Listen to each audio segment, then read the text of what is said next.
இன்றைக்கி சனிக்கிழமை காலையில் எழுந்திருக்கும் போது எல்லா சனிக்கிழமையும் இந்த மைண்ட் செட்டில் தான் நான் எழுந்திருப்பேன். இன்றைக்கி ஒரு நாள் ஆஃபீஸ், அப்புறம் நாளைக்கு லீவ் அப்படின்ற மைண்ட் செட்டில் தான் எழுந்திருப்பேன். இன்றைக்கி என்னென்னா பசங்களுக்குமே ஸ்கூல் வச்சுட்டாங்க. அதனால நம்ம லஞ்ச் செய்யணும். காலையில் கரண்ட் ஆஃப் ஆகிடுச்சு. பால் காஃபி தான் வச்சுருந்தேன், கொஞ்சம் பொங்கிடுச்சு. அப்புறம் இன்றைக்கி தேங்காய் பால் செய்கிற மாதிரி இருந்தது. அதனால் தேங்காய் உரித்து தர சொன்னால் அவங்களும் தேங்காய் உரித்து கொடுத்துட்டாங்க. இன்றைக்கி சிம்பிள் டிஷ் தான் செய்ய போகிறோம். கருவேப்பிலை சாதம். காலையில் நான் லஞ்ச் பேக் வீடியோவில் போட்டிருந்தப்போ அது நிறைய பேர் கேட்டிருந்தீங்க, புதினா சாதமா என்ன சாதம் அப்படின்னு சொல்லிட்டு. இது கருவேப்பிலை சாதம் தான். என்னோடய ஸ்டைலில் நான் எப்படி செய்கிறேன் அப்படின்றத பாருங்கள். சிம்பிளாக தான் இருக்கும், ஆனால் பசங்களுக்கெலாம் பிடிக்கும். பசங்க வேணான்னு சொல்கிறதுக்கான ரீசனே இதில் இருக்காது. நல்லா ஃப்ரெஷ்ஷான கருவேப்பிலையை கழுவி இந்த மாதிரி ட்ரையாக ரோஸ்ட் பண்ணிக்கோங்க. இந்த மாதிரி உடையிற அளவுக்கு நல்லா ட்ரையாக ரோஸ்ட் பண்ணிவிட்டு அதை அப்படியே பவுடராக பொடி பண்ணி எடுத்துக்கலாம். தேங்காய் பாலுமே அரைச்சி வச்சுட்டேன். தேங்காய் பாலுக்கு சர்க்கரை, வெள்ளை சர்க்கரை தான் நான் யூஸ் பண்ணுறேன். சர்க்கரை போட்டு கொஞ்சோண்டு உப்பு போட்டு கலந்துப்பேன். ஏலக்காய் தேங்காய் கூடயே அரைச்சி வச்சுக்கிறதுனால இப்போ ஏலக்காய் போட மாட்டேன். நல்லா கலந்து எடுத்துப்பேன். அப்புறம் வடைக்கு ஊற வச்சுருந்தேன். ரேஷன் பருப்பு கொஞ்சம் நிறையா இருந்தது, துவரம் பருப்பு. குட்டி குட்டி பருப்பு கொடுத்துருந்தாங்க. அது சாம்பார் வச்சா அவ்வளோக்கு நல்லா இருக்காது. அதனால் வடைக்கு ஊற வச்சுருந்தேன். அதுவுமே சைடில் அரைச்சிக்கலாம்னு சொல்லிட்டு எடுத்து அரைச்சிட்டேன்.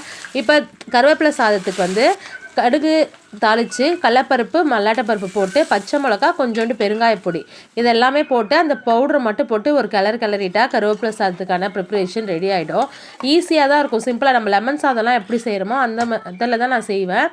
கூட உப்பு போட்டு நல்லா கிளறி எடுத்துட்டோன்னா சாதம் உதிரி உதிரியாக நல்லாயிருக்கும். ஆறின சாதத்தில் ட்ரை பண்ணுங்கள். சுட சுட போட்டிங்கன்னா கொஞ்சம் ஒரு மாதிரியாக இருக்கும்.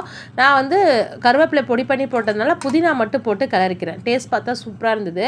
சூடாக சாப்பிட்டா அவ்வளோ நல்லாயிருக்கும். ஆனால் நமக்கு சூடாக சாப்பிட கொடுத்து வைக்கல, அதனால் லஞ்ச் பேக் பண்ணிக்கலாம். பருப்பு, துவரம் பருப்பு நிறையா இருந்ததுனால வடைக்கு போட்டிருந்தேன்.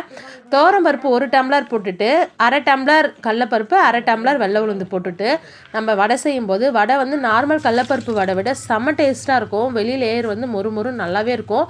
உள்ளே சாஃப்டாக இருக்கும். கடலப்பருப்பு வடை மதியம்லாம் சாப்பிடும்போது கொஞ்சம் ஹார்டாக இருக்க மாதிரி இருக்கும். ஆனால் இதில் வடை செஞ்சேன்னா அந்த ஹார்ட்னஸ் வரவே வராது. அதனால் நீங்கள் ஒரு டைம் ட்ரை பண்ணி பாருங்கள்.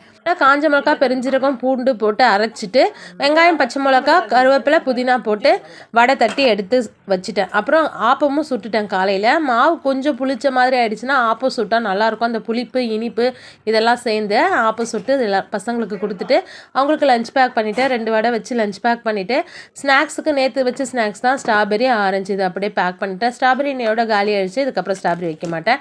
எனக்குமே நான் லஞ்ச் பேக் பண்ணி எடுத்துகிட்டு காலையில் சாப்பிட்டுட்டு ஹேர் ஸ்டைல் எல்லாம் செட் பண்ணிவிட்டு கிளம்பி ஆஃபீஸ்க்கு போயிட்டேன். இன்றைக்கி ஆஃபீஸ் போயிட்டேன். நாளைக்கு லீவு அப்படின்ற மைண்ட் செட்டில் தான். காலையில் எனக்கு ஒயிட் கலர் சொல்லியிருந்தாங்க, அதனால் இந்த ட்ரெஸ் போட்டிருந்தேன். வீடியோவில் தான் ஃப்ரெண்ட்ஸ் பிடிச்சிருந்தா லைக் பண்ணுங்கள், நம்ம சேனல் சப்ஸ்கிரைப் பண்ணுங்கள்.